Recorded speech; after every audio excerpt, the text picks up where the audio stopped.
Muy bien, hermanos, se les invita a que recordemos mantener los celulares en silencio para desarrollar el estudio de hoy. Estamos estudiando la carta a los Hebreos y bueno, estos dos capítulos han sido bastante densos, por no decir de pronto otra palabra, ¿no?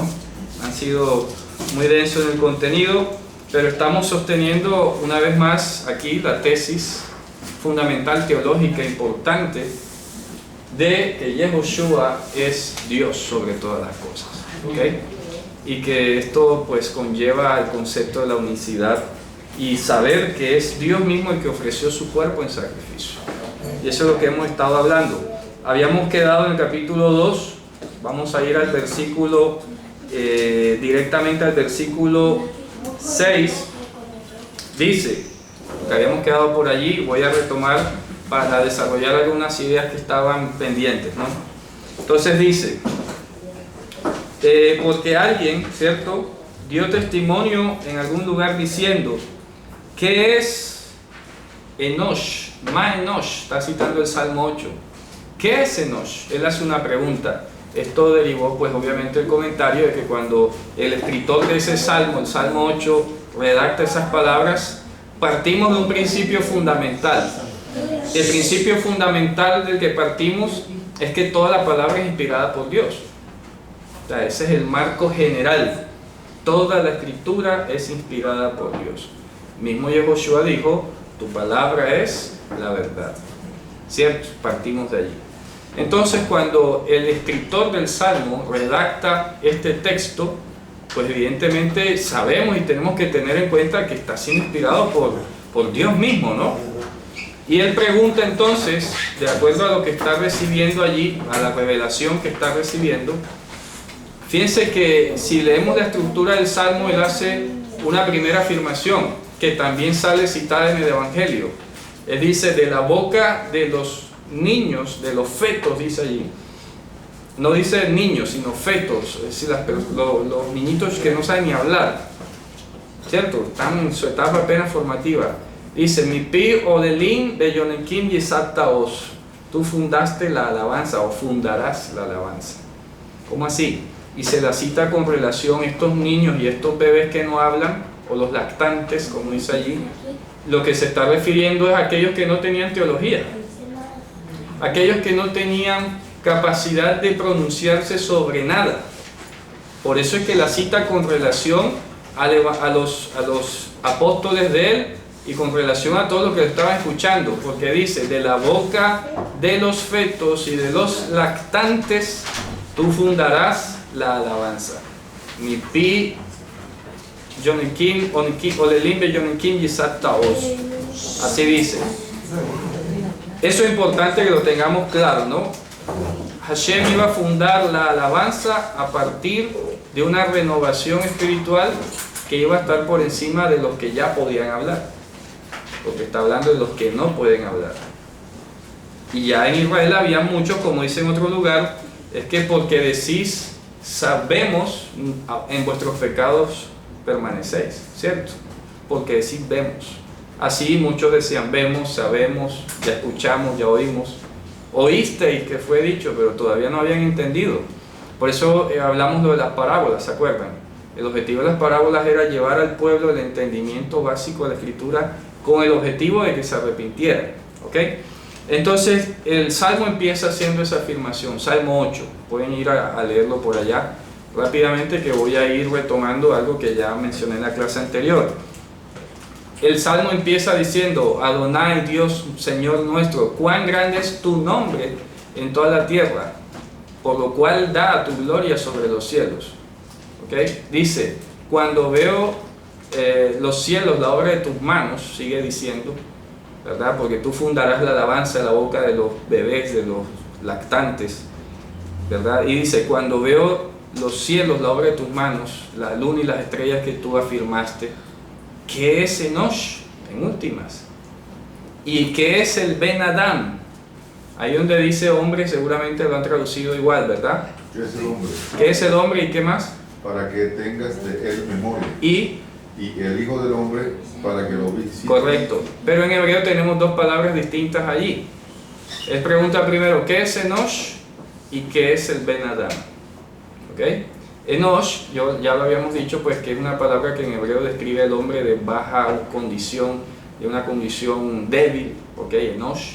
Y el Ben Adam está describiendo al hombre en general.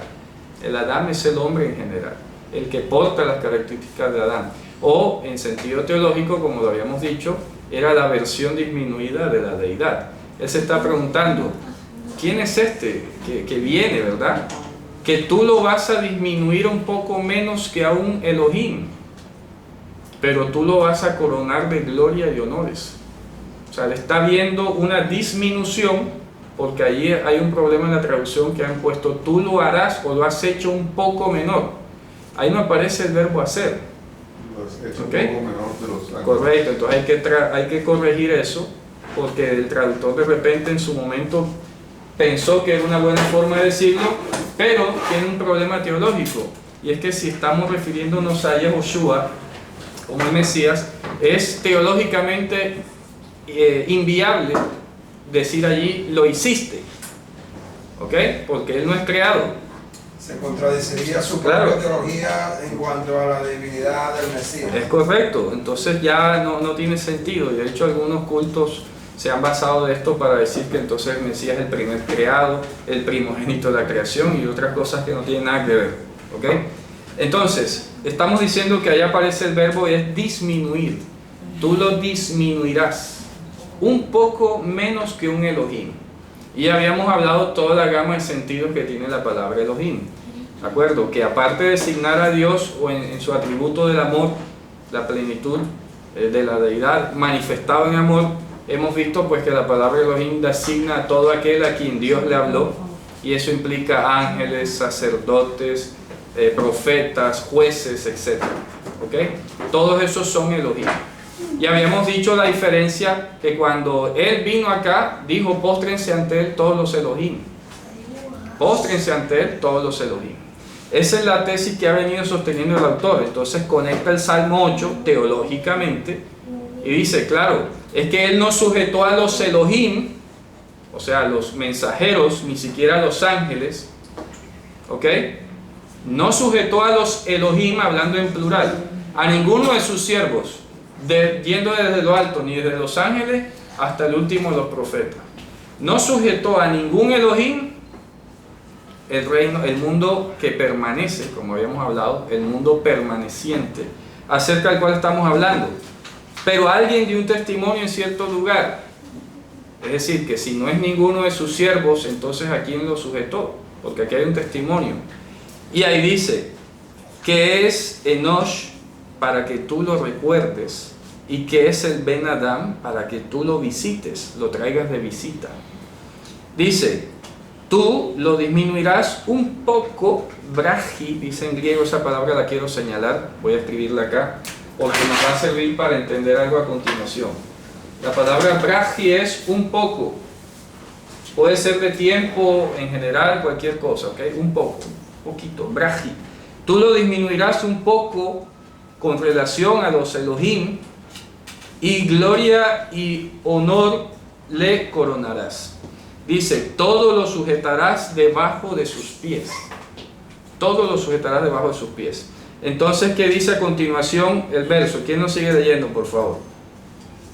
Ovejas y bueyes, todo ello, y asimismo las bestias del campo, las aves de los cielos y los peces del mar, todo cuanto pasa por los senderos del mar. Oh Hashem, Señor nuestro, cuán grande es tu nombre en toda la tierra. Correcto. Y ahora vamos a Hebreos, capítulo 2, verso 8, y sigamos leyendo lo que dice allí. Miren que ahí habla de sujetar toda la creación. ¿Y qué es sujetar? Dice literalmente en el Salmo, Kol shata tahat raglav, todo lo pondrás debajo de sus pies. ¿Qué significa ponerlo debajo de sus pies? Significa que Él va a estar ejerciendo señorío sobre todo eso. Soberano. Que no hay nadie por encima de Él ni al lado de Él.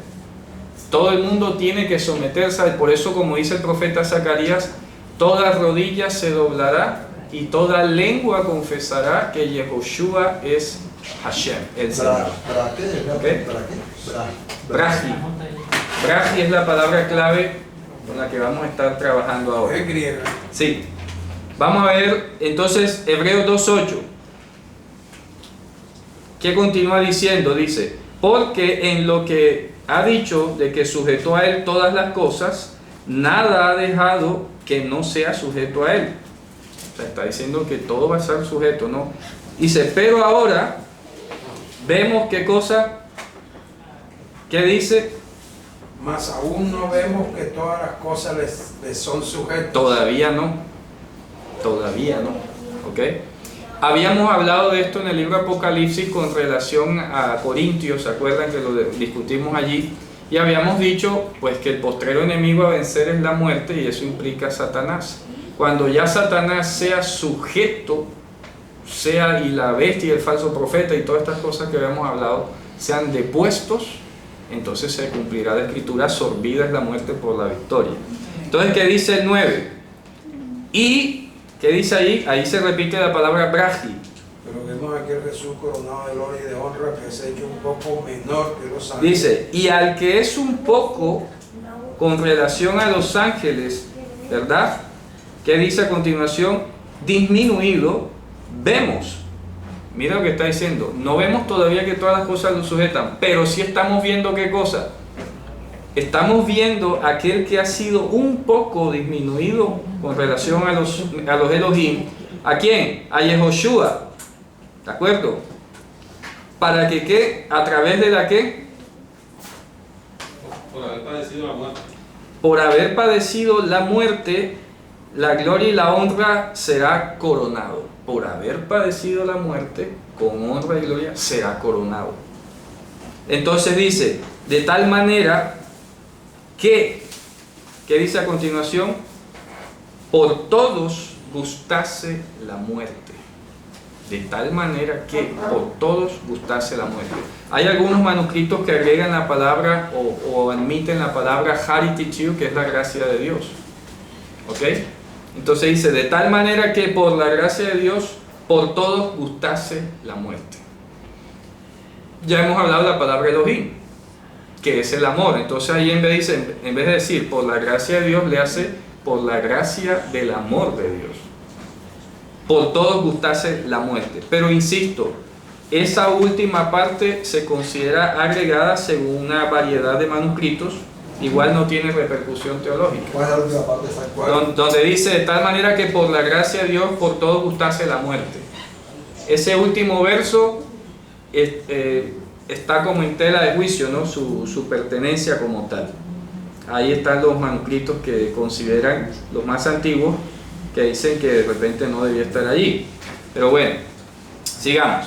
Igual no tiene trascendencia teológica, no es importante si está o no está, da igual. Así que podemos leerlo y no hay problema. Entonces, ¿qué dice a continuación? El 10. El 10 tiene un mensaje importantísimo. Dice, porque era justo, se ajustaba a la necesidad de aquel por medio del cual son todas las cosas y a través del cual son todas las cosas, ¿de acuerdo? Que trayendo hijos muchos a la gloria, al autor de la salvación de ellos, por medio de padecimientos consumiese por completo. Y aquí viene la otra observación. Ahí han traducido perfeccionase. Eso es un error. ¿Por qué? Porque resulta que eso da para pensar que entonces Jesús vino aquí como un mártir a ser perfeccionado por los dolores. Eso no tiene sentido. Si Dios es perfecto en todos sus caminos, ¿cómo así que a ser perfeccionado? Y les tengo una cita para comprobar que esto de perfeccionar no tiene que ver allí. Ese mismo verbo aparece en Hechos 20:24. Vamos a buscarlo allá. Dime.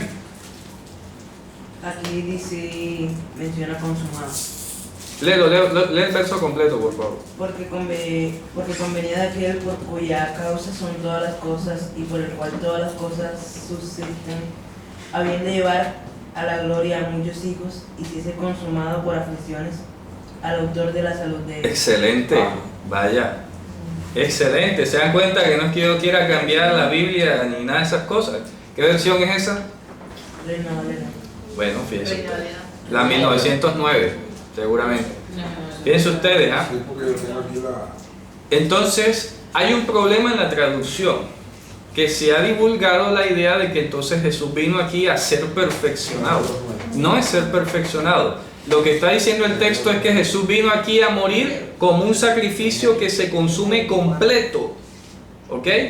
Y ya hemos venido hablando sobre el concepto del sacrificio. Entonces, por eso es tan perfecta su obra. ¿Por qué? Porque se consume por completo, cosa que no ocurría con inclusive los antiguos sacrificios.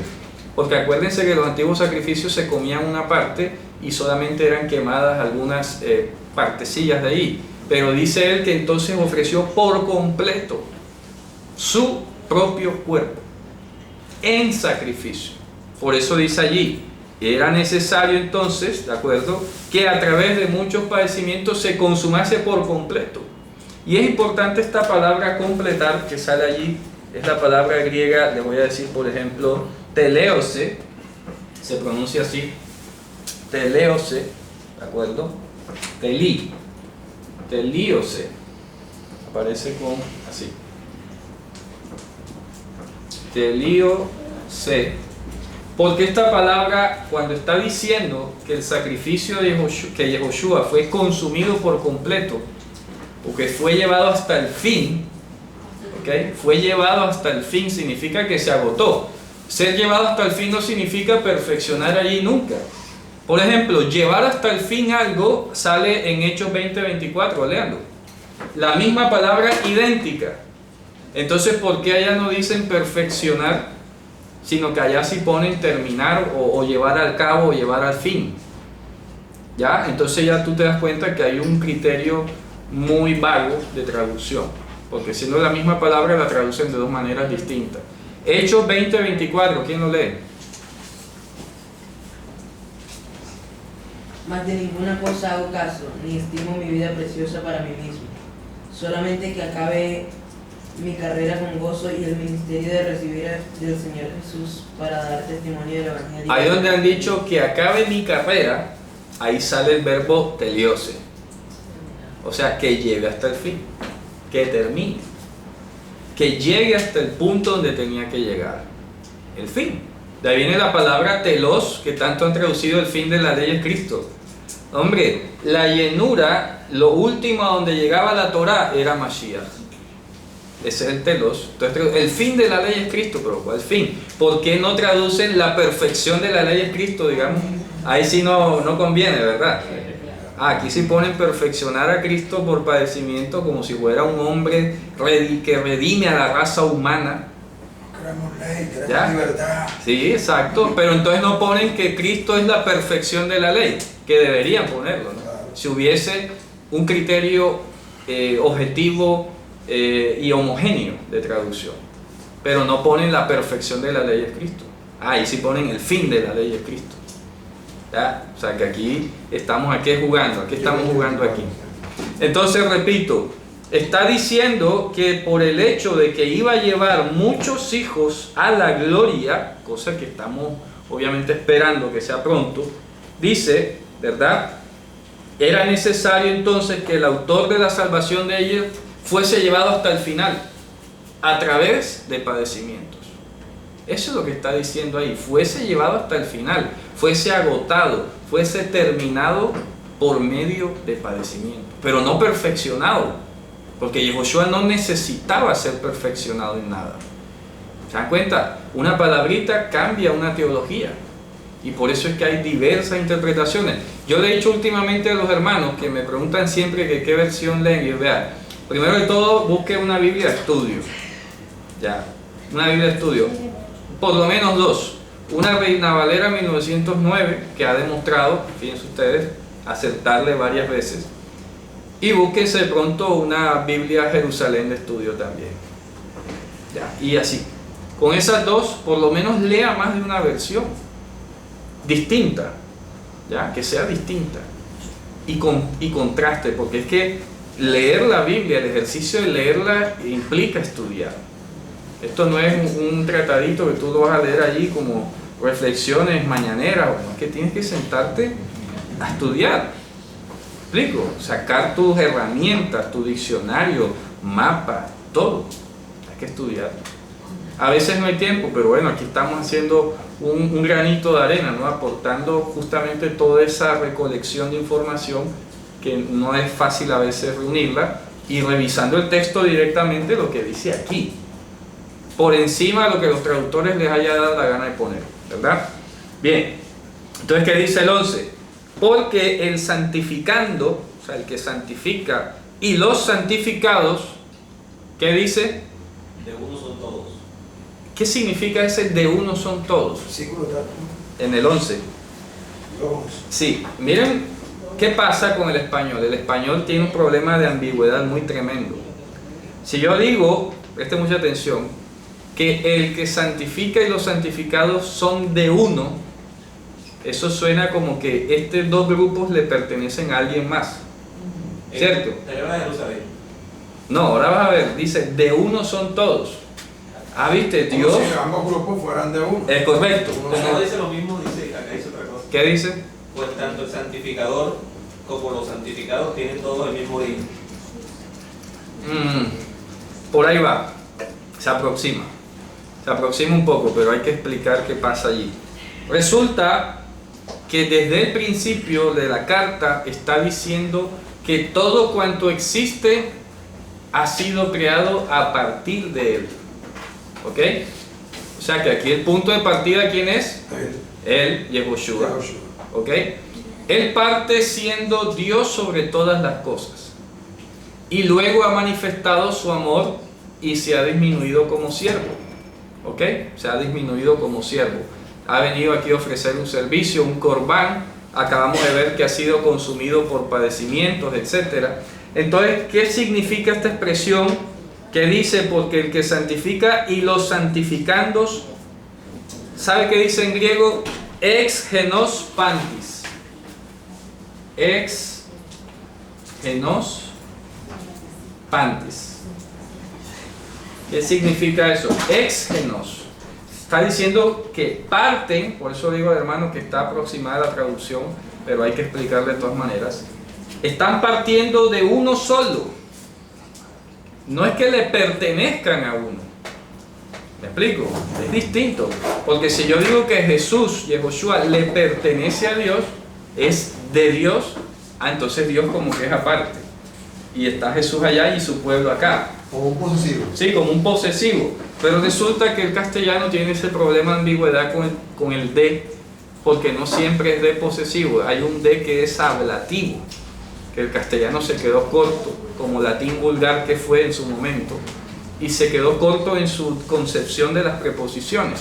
Este ex que sale aquí es un ex no de pertenencia, ¿de acuerdo? Significa de procedencia, desde adentro hacia afuera, como eclesía viene aquí. Ah, Ek, por eso, pero aquí sale con X porque empieza con vocal. Ah, pero es la misma. Es la misma, ek o ex. Significa que tanto el que vino a santificar como los que son santificados han procedido de quién? De Elohim. Dígame. En la Dios habla hoy. ¿Sí? Porque todos proceden del mismo Padre, tanto los que son consagrados como el que los consagra. Bueno, ahí le meten la palabra padre que no sale aquí. Pero si ponen procede. Pero procede. ¿Ah? La clave está en definir de quién procede. Hombre, proceden es del mismísimo Dios, que ha enviado su cuerpo y ese cuerpo ha santificado a un pueblo. ¿Está clara la idea? ¿Sabes qué ¿Ya? es pertenencia? No es de pertenencia, de procedencia. Repitamos el versículo para Repito, complementarlo. el 11. Porque el que santifica, en este caso es Mashiach, el que está santificando, ¿no? Y los que son santificados proceden de una sola cosa todos. Proceden de una sola cosa todos. Tiene el mismo origen. Es correcto, proceden de una sola cosa. Y como Tiene la hemos... misma condición del que santifica. Claro, no, lo que estoy diciendo es que al fin y al cabo, el pueblo siendo creado y Yehoshua siendo enviado como sacrificio, todo procede de Dios. ¿Ok? Procede de una misma cosa. Pero ahí no dice el Padre o Dios ni nada. Simplemente dice, de una sola cosa procede. Ya. Así debería quedar en la traducción. Porque el que santifica y los santificados de una sola cosa procede. Ya. Porque el que santifica, Ah. ¿este sería quién? El Corbán de Mashiach, el que está santificando al pueblo. Entonces, Pero cualquiera podía pensar entonces que el Corbán no es un enviado, Claro. es que no es un enviado porque ya quedó claro en el capítulo 1 que él mismo fue el que se sí, disminuyó. claro, claro. Claro, por eso es que hay una cohesión y hay una coherencia en el texto. Ya por eso el autor ha explicado quién es Yehoshua, que no es ningún enviado, no es ningún ángel, es el mismísimo Dios. Y está diciendo, bueno, y ese vino como siervo acá, como un corbán, ¿cierto? Y ese corbán no procede de otro ser ajeno, procede del mismísimo plenitud de la deidad. Y ese corbán ha santificado un pueblo. Por lo tanto, él y el pueblo santificado proceden de una misma cosa, ¿ok? Proceden de una misma cosa. Entonces dice, por tal razón, o razón por la cual, no se avergüenza de llamarles a ellos, ¿cómo? Hermanos. ¿Sí ves? Está hablando de él con su pueblo. ¿Y qué dice a continuación? Dice, diciendo, y cita el Salmo 22, anunciaré tu nombre. Y tiene relación con el Salmo 8, Adonai, Dios nuestro, cuán poderoso es tu nombre en toda la tierra. Tu nombre. Habíamos dicho y hemos dicho muchas veces que el nombre de Dios, las 4 letras Yud, He, Vav, He, que simbolizan juicio, correctamente. Juicio. Estas 4 letras, el nombre de Dios, hagan de cuenta que es el departamento, la rama judicial de la deidad. Cuando aparece el nombre de Hashem de las 4 letras, estamos hablando del juicio, ¿ok? Del atributo del juicio. Entonces cuando dice, yo declararé tu nombre a mis hermanos, efectivamente lo que estamos viendo es que Yehoshua iba a recibir sobre sí todo el juicio de él, todo el juicio por los pecados de la humanidad, y su nombre iba a estar presente en él. Por eso dice, yo contaré o yo comunicaré tu nombre a mis hermanos.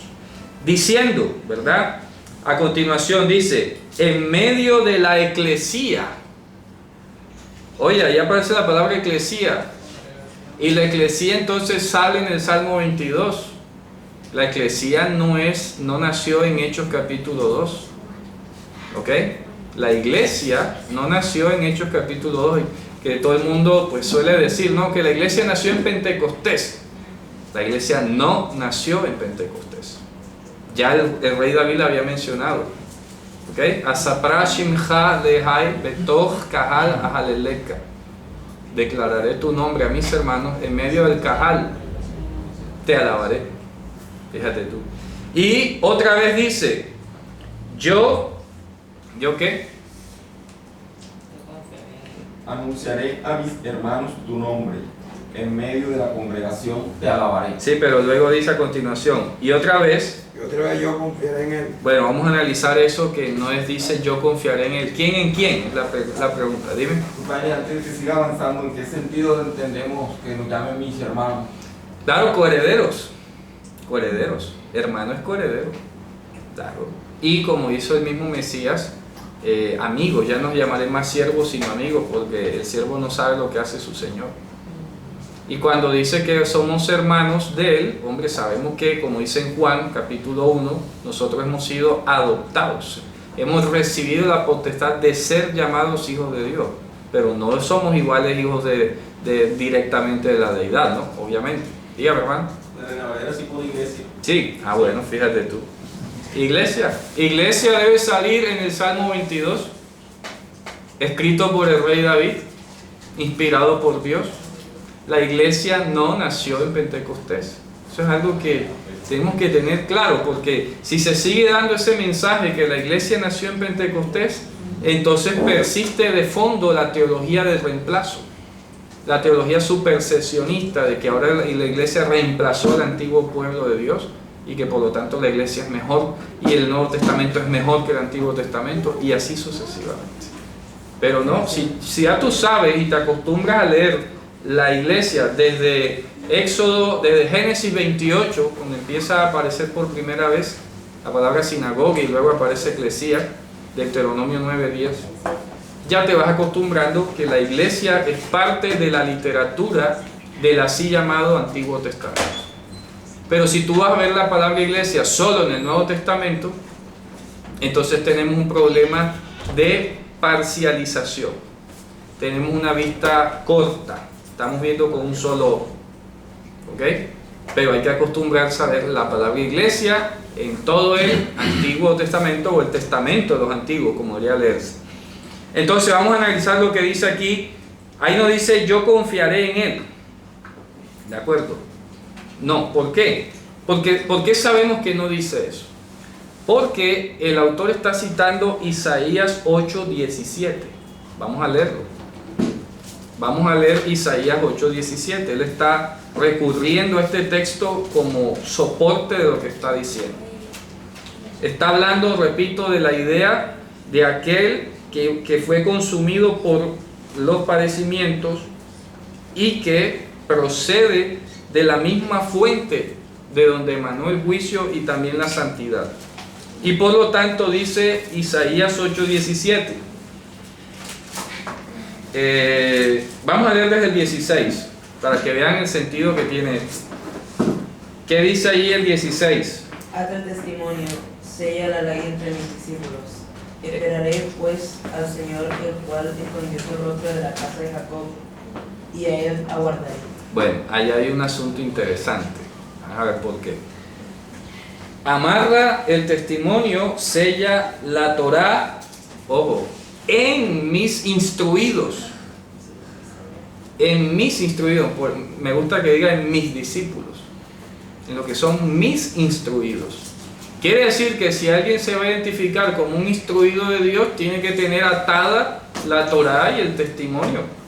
¿Cómo alguien puede decir que la ley está abolida si la profecía dice que va a estar atada y sellada entre los que son sus instruidos? Y entonces, luego viene el profeta ante ese mandamiento, porque es una orden que le dice, oye, di a este pueblo, ata el testimonio, sella la Torá entre mis estudiantes. Entonces viene el profeta e interpela al pueblo. Ya habló de parte de Dios, ¿cierto? Ahora va a hablar en nombre del pueblo y dice, he aquí, dice, y yo esperaré a Hashem, el que mantiene escondido su rostro de la casa de Jacob. ¿Ok? Entonces ahí aparece la expresión Vehikiti la Hashem hamastir panaf mi beit Jacob. Y luego dice a continuación otro verbo diferente. Miren lo que pasa aquí. Voy a escribir el texto hebreo. Porque pasa, disculpa hermano, Dígame. dice ya, hasta el testimonio, es que le están dando la orden a Isaías. Ajá. Y después dice Isaías, yo, o sea, esperaré a Hashem, el cual escondió su rostro de la casa de Jacob, y confiaré en él, y en él confiaré. Sí, pero así no dice. Ok. Vamos a ver. Por eso es que hay que analizar el texto como dice literalmente. Vamos a analizar esto. Ahora van a ver. Voy a reproducir la idea. De nuevo. ¿Cuál es la idea? A ver, la primera idea que tenemos es claro. Ya Dios ha enviado un mensaje a través del profeta Isaías. Oye, ve y ata el testimonio y sella la Torá entre todos mis estudiantes. ¿Sí lo dice? Bueno, entre limudai significa los que son instruidos míos, los que se precien ser versados en mí. Entonces el profeta a continuación interpela, habla por el pueblo como si el pueblo, como si él estuviese expresando la voz del pueblo, y luego dice, Vehikeiti la Hashem hamastir panaf mi beit Yaakov. Ahí viene la primera parte. Esa parte, que es la voz de lo que el pueblo dice, yo esperaré por Hashem, el que mantiene escondido, está en presente, no en pasado. No es que escondió, no, que mantiene escondido su rostro de la casa de Jacob. ¿Ok? Eso dice el pueblo. Yo esperaré a Hashem.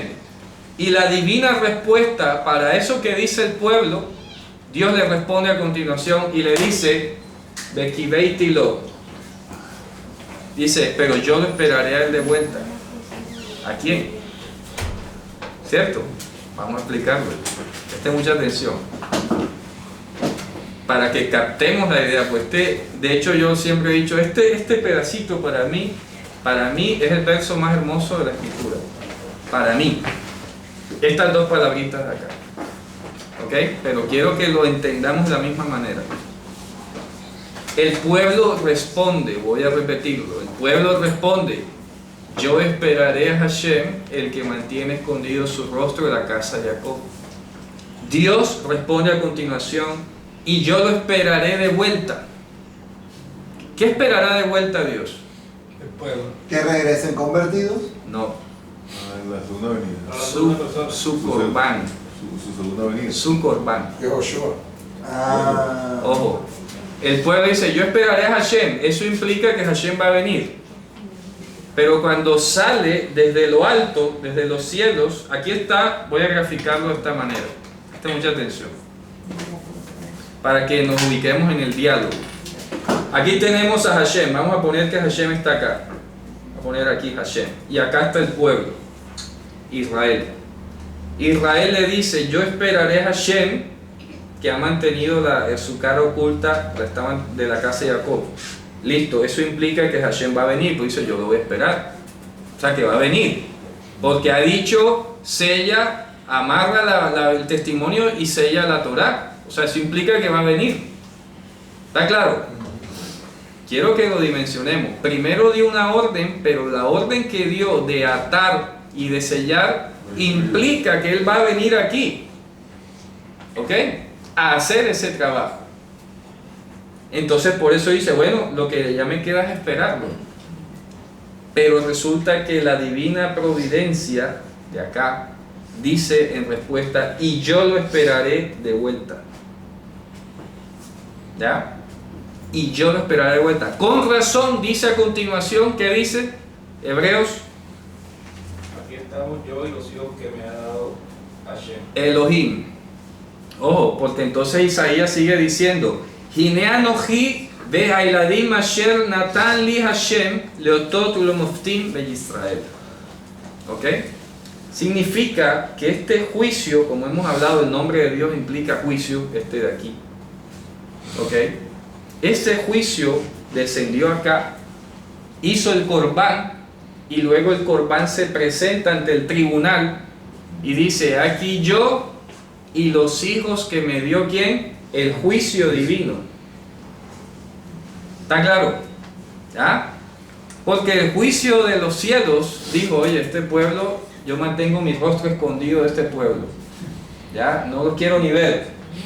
¿Ya? No lo quiero ni ver. Tiene un juicio encima.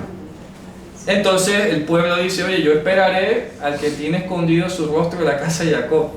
El que no nos quiere ver, lo voy a esperar.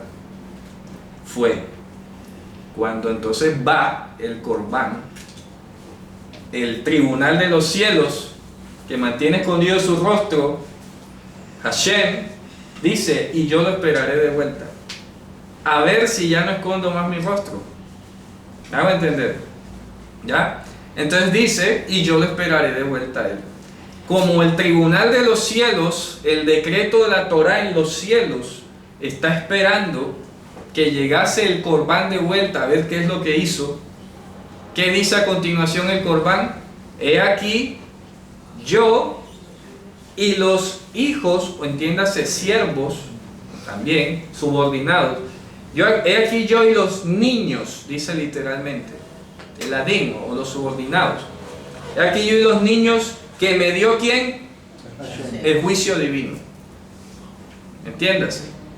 He aquí yo me presento acá al tribunal celestial. Sí, el verdadero pueblo. Es correcto. He aquí yo y los niños que me dio Hashem serán ¿qué? Señal y prodigio en medio de Israel, de parte de Hashem Tzvaot, el que habita en el monte de Sión. Maravilloso. ¿Se dan cuenta? O sea que puedo concluir, por favor, en el tablero, que cuando dice, yo esperaré, implica la venida de Mashiach. ok, eso está en el En 17, el 17, sí. que no dice y en él confiaré. No, ahí no dice yo. Esa es una segunda réplica de Hashem, del tribunal de justicia. que viene interpelando con el pueblo, porque Claro. Isaías lo dice. Claro. Y en el mismo 17 dice, Y yo lo esperaré de vuelta ¿A quién? al Corbán. Cuando ya hizo la obra redentora Es correcto. y viene subiendo nuevamente. Es correcto. Viene subiendo con quienes compró con el precio Es del correcto. oro. Con el juicio. De modo tal que eso es como que meterse en una escafandra, un buzo, unos tanques de oxígeno en lo Claro. más profundo para entender que eso era una profecía Claro. mesiánica, ni siquiera del cuerpo, sino cuando regresaría a los cielos, Es correcto. después de haber sido Malhut Hayamim, Eso fue la primera Shammai. venida. Entonces, Hayamay. Claro, eso es la primera venida aquí. Y cuando Mashiach viene y hace su Corbán aquí, recibe todo el juicio de Dios. Por eso dice, era necesario que fuese consumido hasta el final, por medio del padecimiento, porque el juicio cayó sobre él. Lo dice Isaías 53, el castigo de nuestro Shalom fue sobre él. Claro. Y por su llaga hubo sanidad para nosotros. Entonces, cuando él cumple el atar y el sellar, la Torah, en medio de nosotros, ahora nos presenta junto con él y dice, mira, este es el pueblo que me gané acá. Mi sacrificio fue perfecto y ahora me presento ante el tribunal de justicia, yo y los hijos que el juicio me ha dado. sí, pero Y cuando dice Adán y ese Sellar- juicio ya es después de la segunda venida. No, ahora. Ese es. Es ahora, en la primera venida. Fue quitado. Claro, porque es el juicio que él recibió por todos nuestros pecados. Por eso es, ¿sí me explico? Es el juicio que él recibe No hay por juicio los- a nosotros. Claro, No, porque el que está en Cristo no es criatura. Dice, no, ninguna condenación hay para los que están. claro. Y yo- Es decir, que el juicio de Hashem sobre la casa de Jacob lo tomó finalmente el Corbán. ¿Ya? Y cuando el Corbán es consumado o consumido hasta el final por los padecimientos, resucita, y por eso es hermoso que Hashem haya respondido y yo lo esperaré de vuelta. Pero ahí mismo también se cumple el 18. ¿Por qué? Porque implica la resurrección. Implica la resurrección. Por eso dice, y yo lo esperaré de vuelta. Pero lamentablemente han traducido, yo confiaré en él. Suena Tanto raro. aquí como allá está mal. Sí, está El mal. copista se equivocó ahí. Sí, está mal Pero enfocado. cuando ¿Cómo tú se- dices que se regresen, o sea, Ujú, que tú dices que es el más ujú. escogido, eso no ha pasado. No, pero de manera simbólica, por eso él se presenta. Y por eso es que Yehoshua dice allí en Corintios que es primicia de la resurrección. ¿Cómo así que primicia de la resurrección? Hombre, que él se ha presentado como el primero en resucitar para nunca más morir. De tal manera que fíjate tú qué hermoso esto. Cuando, como él es sumo sacerdote al mismo tiempo, acuérdense que el sacerdote llevaba aquí unas piedras en los hombros y en el pecho. ¿Y qué nombres llevaba en las piedras? Los de las 12 tribus de los hijos de Israel. ¿Ya? Entonces el sumo sacerdote terrenal, cada vez que entraba al templo, llevaba en sus hombros el pueblo y lo llevaba en su pecho como memoria delante de Hashem. Él ahora viene y dice y se presenta como el auténtico sumo sacerdote y dice, aquí estoy, y los hijos, los niños que me dio el juicio. ¿Pero cuáles son los niños? Los niños de Israel, los de las 12 tribus, ¿ya? En los cuales o entre los cuales están los gentiles. Podemos Ok. decir que el 15, el 16, 17 y 18 son una profecía mesiánica, implican el retorno a los cielos, Claro, la resurrección del Mesías, de reconocido. el Corbán de Mashiach. Esto es impresionante. Y dice, me llama la atención porque hace énfasis en que somos por señales y presagios en Israel. Claro, porque es una maravilla, algo que la palabra ototum oftim que sale ahí, señal y prodigio, es lo mismo que pasó en Egipto. Es decir, es sobrenatural. No es por medio de carne y sangre, como dice Juan. Pero dice en Israel, ¿por qué? Por eso, en medio de Israel, en medio de este pueblo al que él está hablando, en medio del pueblo al que le está hablando Isaías, que es un pueblo pecaminoso, que Dios tiene escondido su rostro, en medio de ese pueblo de Israel se iba a manifestar el verdadero pueblo. El pueblo verdadero. Claro, entonces cuando están en Hechos de los Apóstoles, por ejemplo, que Yehoshua ya ha resucitado, ya está a punto de subir, de volver a presentarse como un corbán aprobado, viene y dice, quédense aquí que van a recibir poder de lo alto cuando venga Ruach HaKodesh. y justamente está reunido el pueblo judío de ese momento en el templo y son señales y prodigios en medio de Israel. ¿Por qué? Porque empiezan a hablar en idiomas, a predicar, empieza a haber resurrecciones, sanidades, liberaciones, etcétera, etcétera, etcétera. Entonces, en medio de Israel hay un verdadero pueblo, que es el pueblo de los que son del Corbán. Por eso dice, el que santifica y los santificados. De uno procede, de una sola cosa proceden. ¿De qué? En últimas, del ejercicio del amor de Dios. Porque esto no es más que un ejercicio de amor. Por eso es que dice, en razón del amor fue que Dios organizó los cielos y la tierra. Y por eso dice que último a permanecer, ¿qué? Es el amor, o sea, Elohim. ¿Ya? Hasta ahora permanecen la profecía, la fe y el amor, o sea, Elohim. Y el último que va a permanecer es Elohim. O sea que siempre va a permanecer. Esta profecía ya está cumplida. Claro, claro. Por eso es que lo está citando aquí. Es que el autor lo está citando en Hebreos porque ya es consciente que se ha cumplido. O sea, si tú analizas ahora con radiografía la estructura de este pasaje, desde el versículo... Pero él no se lo está aplicando a Mashiach. Claro. Porque el Salmo 8... Y el Salmo 8, si tú lo lees a la inversa, te está diciendo, ya entiendo cómo es el proceso de cómo vino el Corbán aquí, vino disminuido. Menos que un Elohim. Por ejemplo, allá no dice el nombre del Corbán. No dice el nombre del Pero el Corbán. autor de Hebreos sí lo dice. Claro, entonces el autor de Hebreos hace un drash, citando el Salmo 8, empalma dos versículos de dos textos distintos. Se lo aplica a Dice, Dios. claro, de esto habló David en Salmo 8, Isaías en el capítulo 8. Vamos a juntarlo aquí. Y salió la tesis. ¿Ok? Isaías decía, en teoría, que iba a venir Hashem aquí y que iba a volver. No dice cómo, bajo qué fórmula, bajo qué parámetro iba a hacer eso. Solamente dice que iba a venir, había una venida y un regreso de él, no sé cómo. Viene David y la aclara, es que tú vas a enviar un corbán que va a estar disminuido un poco menos que un ángel y luego lo vas a coronar de gloria y honores cuando suba. ¿Ya? Y sin embargo dice, ya ha sido coronado, pero todavía hace falta inclusive que le sean sujetas todas las cosas. Ahora mismo está mediando como sumo sacerdote, que es lo que empieza a hablar aquí a continuación. Perdón, Ya. esa es la famosa discusión, disculpa para el hermano y para los que voy en el vídeo, que sostenemos de que si él vino, se supone en principio para el judaísmo que ya todo debería estar ordenado, Sí.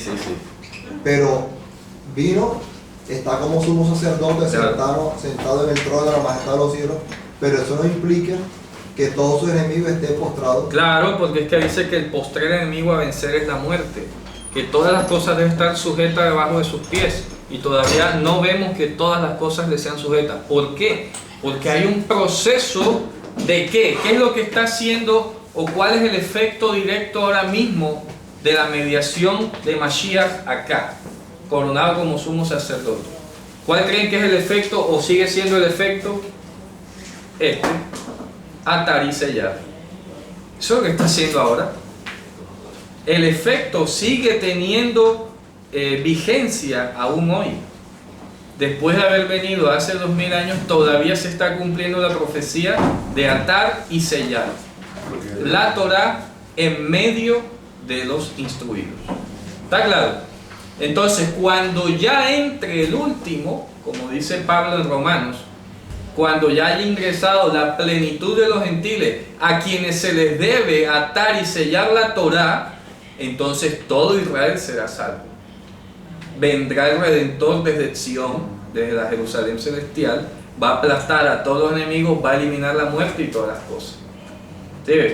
Pero era necesario que se cumpliese el atar y el sellar.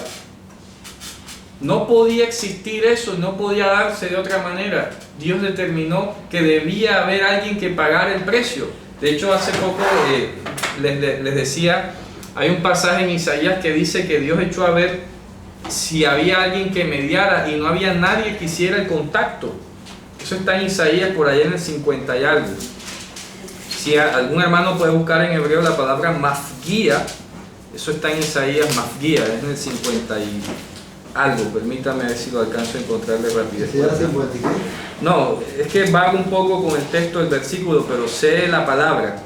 Dice que él echó a ver y no había mafguía. Cuando dice mafguía significa que no había quien hiciera el contacto. Dios echó a ver. No es cuando dice que no había ni uno que pusiera un portillo. No sé, mira si es ese que lo tienes allí, porque la palabra es mafguía. No sé si algún hermano por acá tiene la capacidad de buscarlo. La palabra mafguía que sale en el profeta Isaías. Mafguía se escribe así: Mein, Fe, Gimel, Yud, Ayin. Mafguía. Es que no me acuerdo cómo lo han traducido en castellano. Dice que Dios echó a ver y no había mafguía. ¿Qué significa mafguía? El que pone en contacto de nuevo al pueblo con Dios. Es decir, el mediador.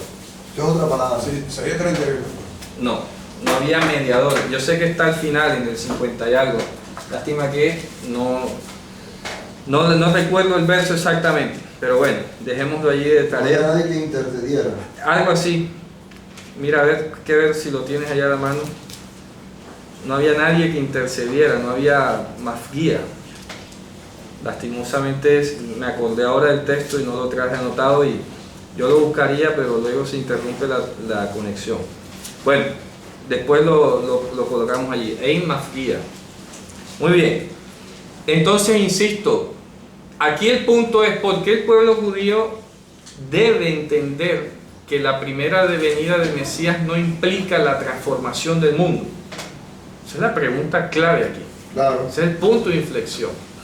¿Por qué el pueblo judío debe entender que haber venido el Mesías no es sinónimo implícito, ineludible de la transformación del mundo? Como ellos se lo imaginan. ¿Sí me hago entender? Porque cualquiera... ¿Cuál es? Creo que yo te voy a leer, aquí lo encontró Andrés 59, que lo tenemos aquí a la vista y se nos había 59. pasado 59:16, te lo voy a leer. Ese. Por eso que no había. Y vio que no había hombre y se maravilló que no hubiera quien se interpusiese. Ese. Y lo salvó su brazo y le afirmó su misma justicia. Está claro, ese es. Isaías 59, 17. Ahí aparece la palabra mafguía. 16, te lo Dice, 16. él vio que no había Ish, no había ningún hombre en la tierra. Y se asombró de que no había mafguía. No había nadie con mérito suficiente en la creación para establecer un puente entre Dios y los hombres. ¿Y qué dice entonces? Entonces lo salvó, fue su diestra, su brazo. Hashem dice, hizo salvación para él, fue su brazo y su justicia fue la que lo sostuvo. ¿De quién está hablando? Del Corbán. Porque aquí en la tierra no había nadie para eso. Fue su propio brazo, su propia fuerza, su propia justicia la que lo sostuvo. Ahí está, anótenlo, Isaías 59, 16. Muy bien. Entonces fíjense por dónde vamos, ¿no? Ya ahora se van a dar cuenta que el texto de aquí en adelante se va a enfocar en demostrar por qué Yehoshua está ahora mismo mediando como sumo sacerdote y por qué el mundo todavía no se ha transformado bajo la expectativa que se tenía que iba a pasar. ¿Ok?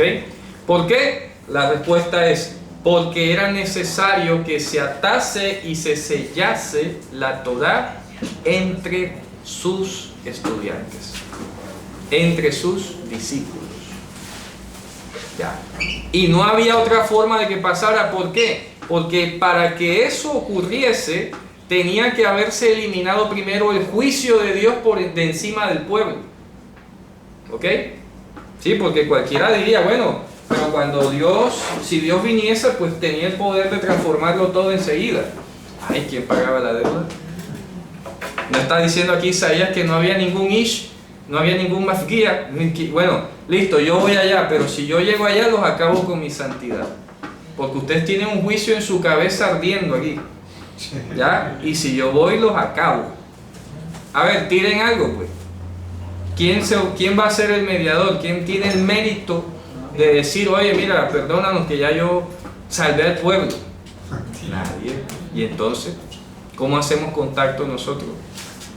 Me va a tocar ir a mí primero, hacer todo el trabajo, para que sobre ustedes luego se quite el juicio y venga más bien el atar y el sellar la Torá.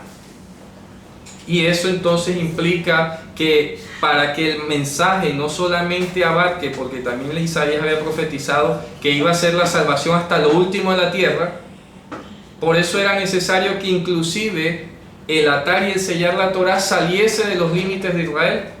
Eso implicaba ir a las naciones a predicarle, convenciéndolos de justicia, de pecado y de juicio, como lo explicamos. Demasiado nos amó.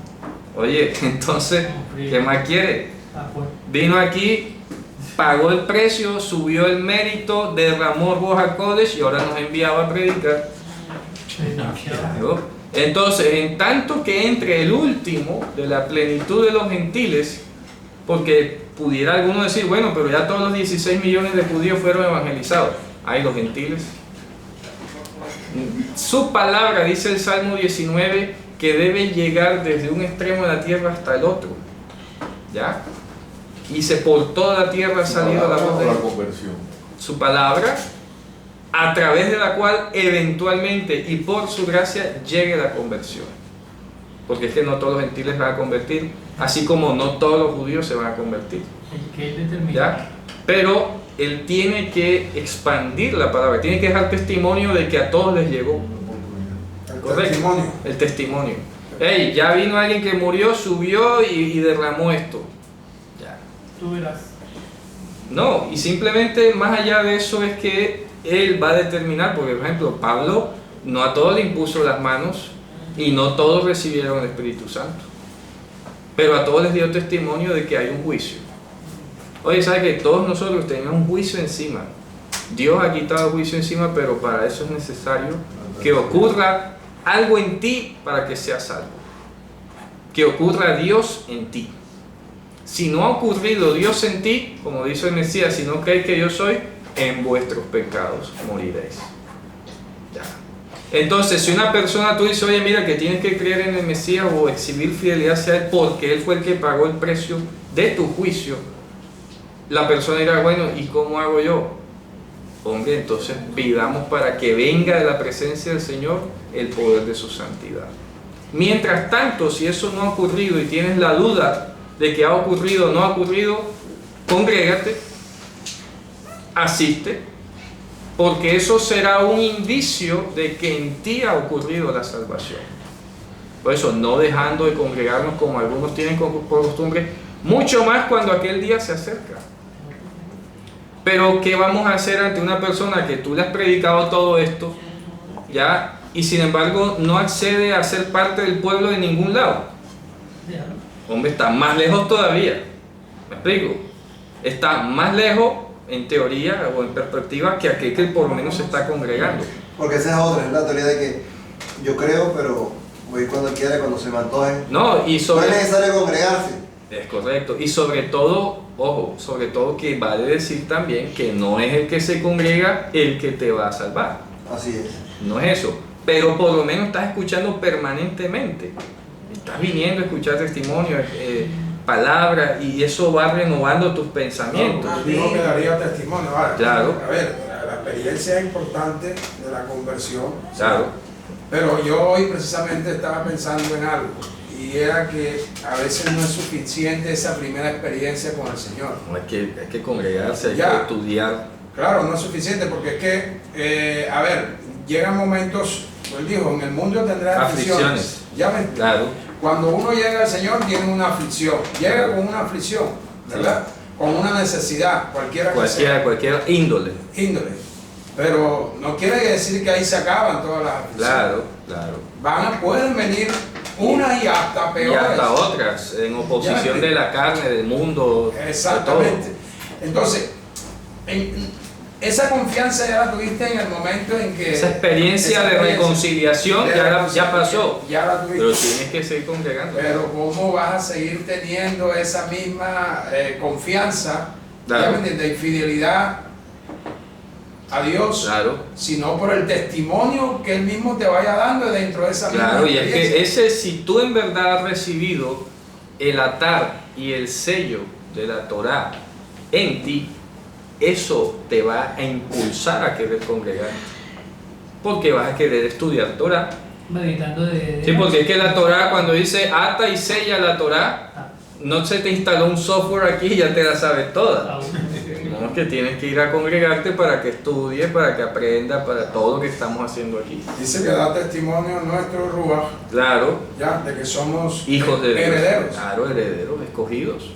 Entonces es importante por eso congregarse, hacer parte del pueblo, gustar, untarse de la comunidad de creyentes. Dice, porque te has acercado a la congregación de los santos, a la congregación de los primogénitos inscritos en los cielos. Estás allí, has sido acercado a eso, ¿no? Muy bien. De ahí donde viene también digamos, el deseo de la persona de buscar. Claro, es que ese deseo, justamente como le pasó a Rahab, la ex ramera, la hermana Rahab, hay que quitarle ese rótulo de ramera ya una vez por todas. A la hermana Rahab de Jericó, ella salió. ¿Por qué los demás de Jericó no fueron hechos salvos? Determinación divina, la escogió a ella. Solo a ella se le reveló. Solo a ella se le reveló. Y solo ella y su casa, los que estuvieron ahí, fueron salvos. Ya. Pero ocurrió en ella eso. Dije, no, nosotros escuchamos aquí que alguien vino diciendo lo que pasó en Egipto. Aquí todo el mundo tiene miedo.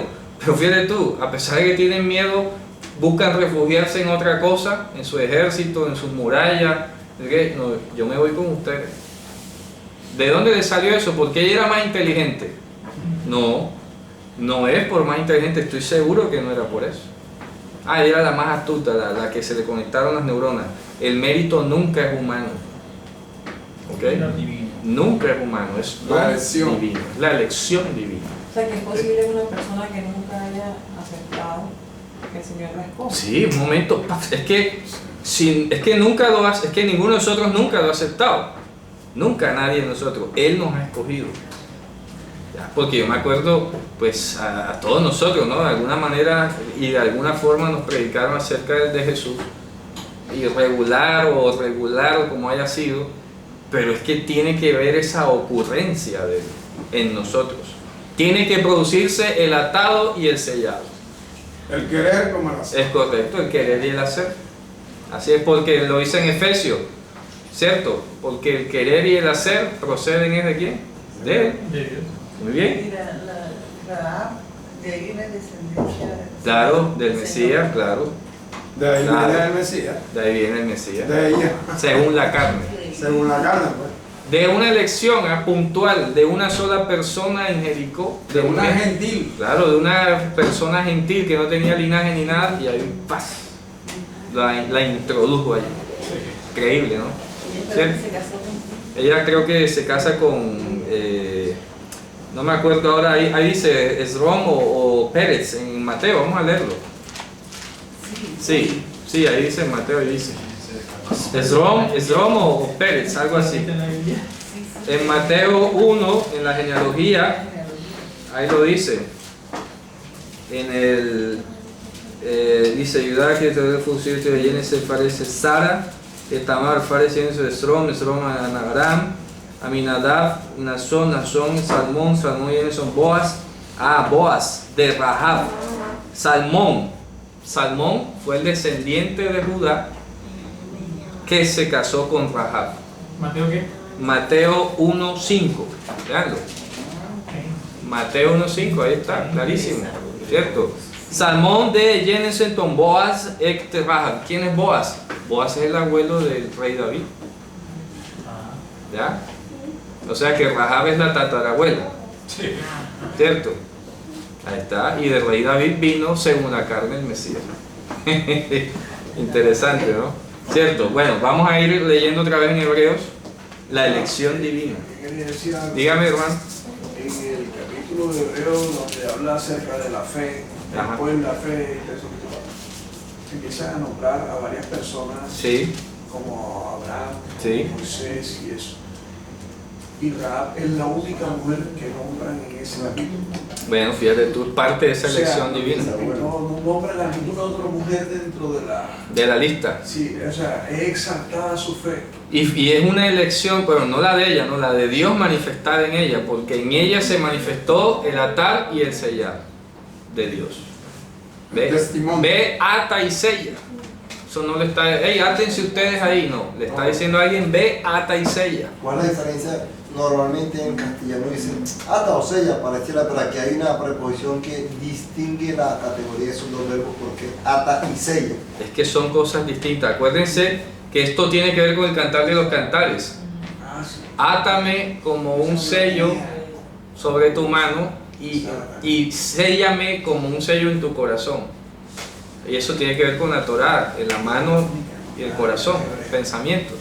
Ahí dice Cantares capítulo 8, ¿ya? Siménica jotam alibeja, dice, ponme como un sello sobre tu corazón y átame como señal sobre tu mano. Ahí está, clarísimo. O sea, dos verbos que le dan un complemento. Claro, porque es que está íntimamente ligado, el sello tiene que ver con lo que nunca va a desaparecer y que de hecho de ahí emana todo lo demás. ¿De acuerdo? Fíjense, maravilloso. Maravilloso. Entonces termina el verso 14, esto ha sido bastante fuerte, ¿no? Entonces dice... ¿Cantares qué? 8, vamos a leerlo si quieren, en el capítulo 8. Ya les digo dónde aparece, permítanme un segundo. Cantar de los Cantares capítulo 8. Una canción muy bonita. Siménica jotam alibeja, siménica jotam azroeja, yazakama betahava.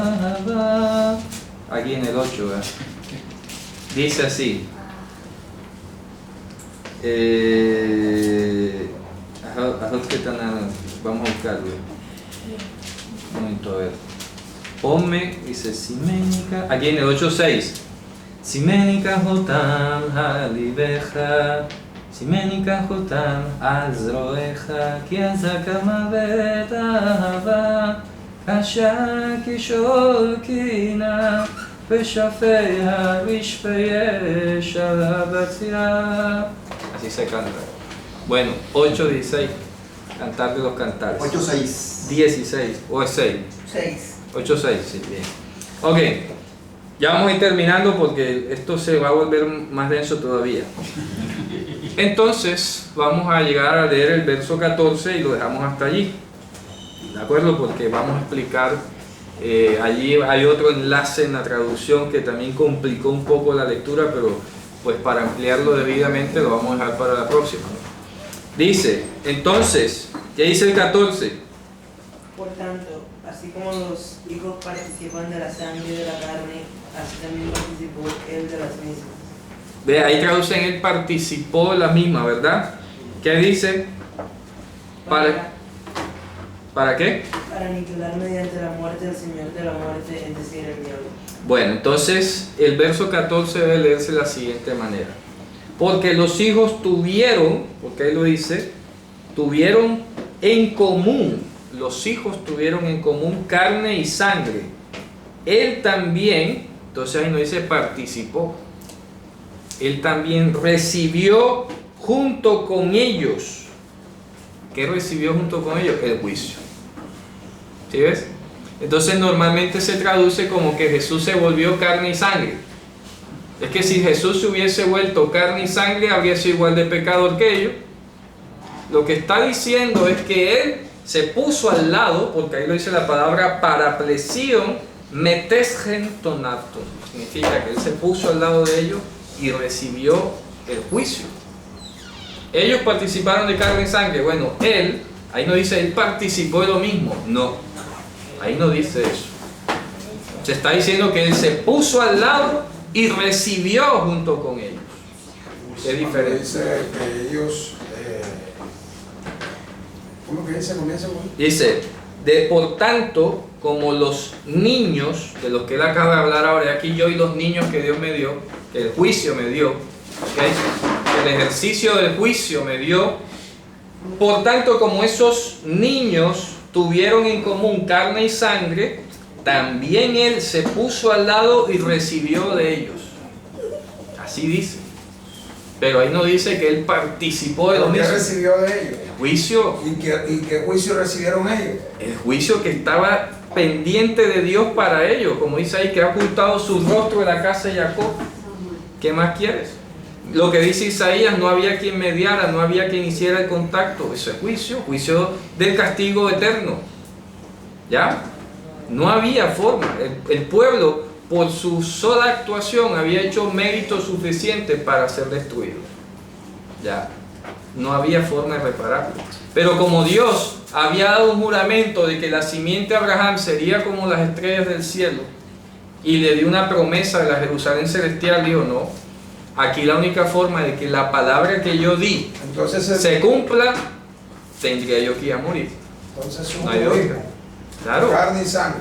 No. Está diciendo que los hijos participaron de carne y sangre, es decir, eran pecaminosos. No había forma de que ellos hicieran mérito suficiente delante de Dios para ser salvos. Eso es lo que significa para tener en común. Ojo, porque ahí está la palabra común. Que kinoniken, dice en griego. Los hijos, esos niños que él ahora presenta como fruto de su salvación. Sí, Esos lo que él niños me dio. tenían en común, ¿qué cosa? Era carne y sangre. No había más nada que presentar. ¿Qué mérito iba a presentar carne y sangre ahí? Gusano y lombrices. Ya.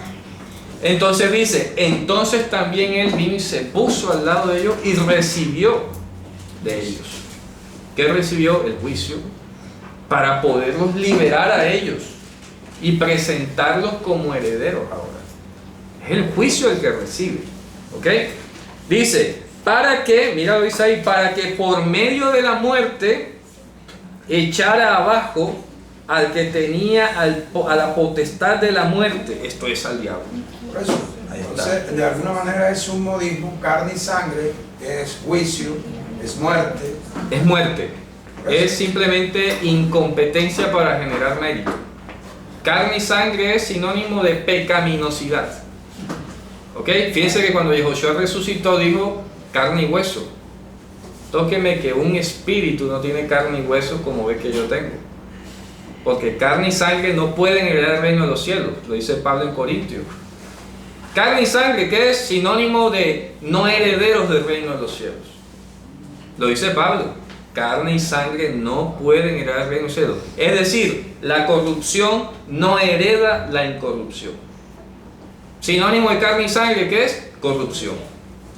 Por lo tanto, Yehoshua no podía ser carne y sangre, porque habría sido corrupto como ellos y no habría podido hacer ningún mérito. ¿Te das cuenta? Pero solo el cristianismo en el concilio de Calcedonia, el 451, llegó a aceptar, el cristianismo occidental, que Yehoshua tenía mitad hombre, mitad Dios. Y de ahí viene ese ABC, el 100% hombre, 100% Dios. No sabe lo horrible que es eso. ¿Ya? Decir que él tuvo humanidad, es decir que fue corruptible. Él no tuvo humanidad, no habría hecho mérito para eso. Entonces, si iba a ser como nosotros idénticos, ¿de qué nos iba a salvar? Si iba a ser uno como nosotros, entonces no hubiera venido él, cualquiera de nosotros hubiera hecho el mérito y ya. ¿Sí o no? O sea, ¿acaso un hombre va a redimir a otro hombre? Solo dice el Salmo, no hay un hombre que pueda redimir a su hermano, ni dar la paga por él, no lo hay. Por eso es que ha fallado el mensaje de la cristiandad ante el pueblo judío. Porque el pueblo judío te dice, pero es que nosotros no creemos en hombre. Tiene toda la razón. Tiene toda la razón para defender ese postulado. Porque no podía ser un humano como nosotros. Y eso es lo que está diciendo la carta aquí. Oye, vienes de los cielos y tú lo vas a igualar a un humano. Pues, ¿ah? Dejemos la poesía a un lado, hermano, que esto es teológico, es fuerte. Es lo que se puso aquí al lado de nosotros y recibió juicio para liberarnos a nosotros de ese juicio. ¿Cuál es el juicio? De tener la condición de no ser herederos del reino de los La cielos. diferencia con lo que vimos al principio, que decía que era un poco menos, Claro. pero no era como el No hombre. igual, es correcto, no igual a un humano rastrero como nosotros. Hermano, me permite decir algo. Adelante, digo. Eso que usted está diciendo, para todos los que escuchan el video y los que están aquí presentes, está en los videos de la deidad del Mesías. Claro. Esto que usted acaba de explicar aquí Sí, sí, en 4 sí. líneas, usted lo explica en hora y 15 minutos. 4 vídeos hay sobre la Hay 4 deidad. vídeos, Sí. sobre todo el tercero. El tercero. El tercero hace énfasis en que ni carne ni sangre Claro. heredarán. Así Y es. se desarrolla en el capítulo de Juan, Fuerte y largo, ¿no? fuerte y largo, 1 hora y cuarto minuto. Yo recomiendo a todos los que escuchan el vídeo que hablan de la Váyanse allá. iglesia. Hay 4 videos, sobre todo el segundo y el tercero Sí. hablan de este punto. Esto que está dicho aquí En síntesis aquí. aquí en síntesis, en 2 minutos, allá son exactamente como 3 horas. Toda la demostración lingüística y todo, versículos y pruebas y todas las cosas. Por eso ya pues hemos dejado ese fundamento. Pero repito, el cristianismo occidental se quedó creyendo que Jesús era mitad hombre y mitad Dios. Todavía hasta el día de hoy los cristianos de Oriente creen que Jesús es solamente divino, que fue siempre y solamente divino. Y a eso se le llama la doctrina monofisista. Y lo mantienen los judíos, los cristianos de la iglesia oriental desde el 451 hasta hoy. O sea que los raros son los cristianos de Occidente. ¿Me explico? La cristiandad occidental es la que es rara, porque los de allá saben que eso fue así. Y entonces, ¿ah? ¿Qué lío, ah? La historia. Ellos no tuvieron concilio ni nada. Ellos no hicieron ni reforma, ni protesta, ni nada. Ellos siempre han sido así desde el siglo V después de Cristo. Y siempre han tenido claro que fue divino. ¿Y qué es lo que está diciendo aquí el texto? El cristianismo occidental fue el que pensó de otra manera. Ya. Y hasta el día de hoy permanecen divididos por ese punto. Y ya es reconciliable. ¿De acuerdo? Entonces, la pregunta sería, ¿en ese concilio se reunió algún creyente real que aprobaron ciertas cosas? Es que eso es difícil, ¿no? Porque entonces si la cristiandad occidental lo que termina existiendo es el catolicismo, imagínate tú, demasiada misericordia ha tenido Dios de que América fue infestada de catolicismo y luego vino la reforma y aquí alcanzó a llegar la reforma y ha llegado unas gotas de verdad y unas cosas de verdad porque Dios es bueno. ¿Ya? Pero genialísimo que aquí hubiera llegado una misión siria aramea cristiana, ¿sí o no? Que en vez de latín aquí en los colegios hubiera enseñado arameo, ¿cierto? ¿Ah? Somos hijos de un mundo occidental separado de la cultura oriental, hermano. Y sin embargo, a nivel de las Ya. normas, permítame decirle que el mundo occidental se jacta diciendo la única cultura judeocristiana es la de nosotros. Claro, ojalá y fuera. preservamos la verdad. Y de allí de esos principios donde surge el imperio de la ley. Imagínate de la ley tú, en todas las hermano. constituciones de América Latina. Mira. Pero será una ley torcida porque desconoce la realidad. No, mírate tú, en todos los institutos cristianos de hoy de Occidente nunca enseñan arameo. Dime tú un solo instituto del mundo occidental donde enseñen arameo. No es parte de su currículo, no lo conciben, no lo ven. ¿Ya? Porque hay un interés mayor del sistema en que el mundo siga así como va. Ya. Por eso aquí estamos rompiendo esquemas y de todo, hermano, sí. Ya, sin nada que ver, pues la verdad sea dicha, ¿cierto? Bueno, con esto hemos terminado por hoy. Gracias a todos los que asistieron por allá virtualmente. Nos vemos. Shabbat Shalom. Shabbat Shalom. Shabbat